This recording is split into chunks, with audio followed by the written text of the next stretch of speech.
DJ सत्या सत्या सत्या डीजे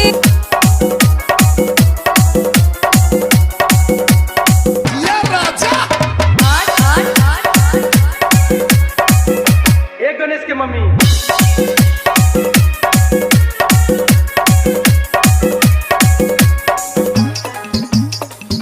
डीजे डीजे सत्या बाबू। नहीं खाएम खोआ मेवा नहीं मिसरी मलाई, नहीं खाएम खोआ मेवा नहीं मिसरी मलाई, नहीं खाएम खोआ मेवा नहीं मिसरी मलाई, नहीं खाएम खोआ मेवा नहीं मिसरी मलाई। पहले भानी होते पीस के लिया दाना डीजे ए गणेश के मम्मी, ए गणेश के मम्मी बस पावर भांग खिया दाना के मम्मी बस पावर भांग खिया दाना। राउर भंगिया बाधेर पिसर पिसर खोला दे ओ राउर भंगिया बाधेर पिसर पिसर खोला दे, राउर भंगिया बाधेर पिसर पिसर खोला दे, राउर भंगिया बाधेर पिसर पिसर खोला दे। दुख होला मारे दुख असहाय ना ए गणेश के पापा, बोला ना ए गणेश के पापा हमसे ही भांग पिसाई ना। ए गणेश के पापा हमसे ही भांग पिसाई ना। ए गणेश के मम्मी बस पावर भांग खिया दाना। डीजे डीजे डीजे सत्या सत्या सत्या BMP 6 नहीं खाए में खोआ मलाई मिसरी, नहीं चितवा से भंगिया के साथ बिसरी। डीजे डीजे रीमिक्स रीमिक्स सत्यम सत्या नहीं हाय खाए बस्ती में खोआ बस्ती मलाई मिसरी, नहीं चितवा से भंगिया के साथ बिसरी।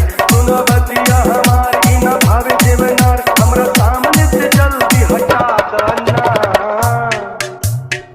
ए गणेश के मम्मी, ए गणेश के मम्मी बस पावर भांग खिया देना। गणेश के पापा हमसे ही भांग पिसाई ना। ए गणेश के पापा हमसे ही भांग पिसाई ना। डीजे डीजे डीजे ये सरकार मान जाओ। नहीं पिसा सत्या सत्या मिक्स बाय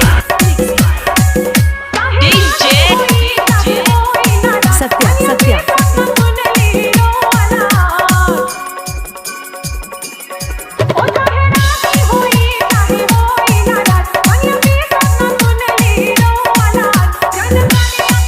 कहाँ घर है?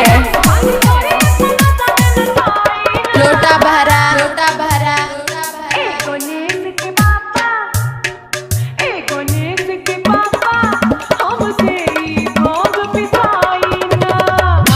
कचरा पोड़ी कचरा पोड़ी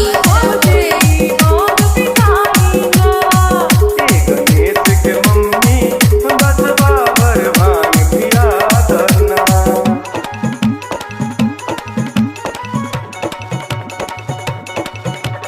डीजे डीजे डीजे सत्या सत्या अच्छा भंगा न दे पुस्तक काटा मला, काम मेहनत के कम भाई जल्दी कला। डीजे अच्छा भंगा न दे पुस्तक काटा मला, काम मेहनत के कम भाई जल्दी कला। हो जा कहाँ बचिलम लेके आव मारी दम, बस 4 चिलम भर के थमा देना। ए गणेश के मम्मी, ए गणेश के मम्मी छोड़ा भांग तू गाजा पिया देना।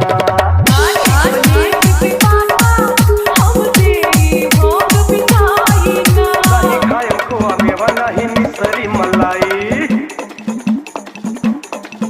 नहीं खाएम खोआ मेवा नहीं मिसरी मलाई, नहीं खाएम खोआ मेवा नहीं मिसरी मलाई, नहीं खाएम खोआ मेवा नहीं मिसरी मलाई। पहले पानी होते पीस के लिया दाना।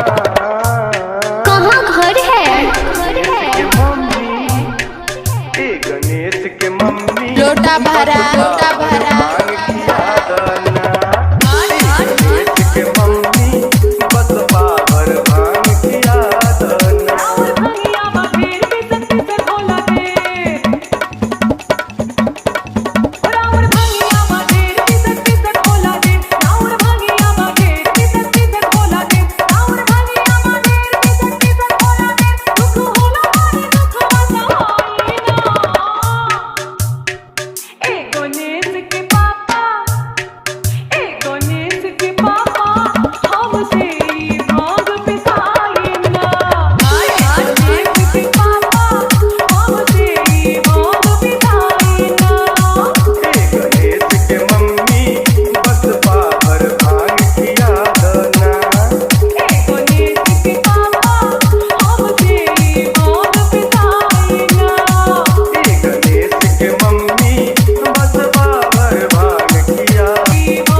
DJ सत्या सत्या कॉन्टैक्ट संपर्क करें मोबाइल नंबर 48 47 95 35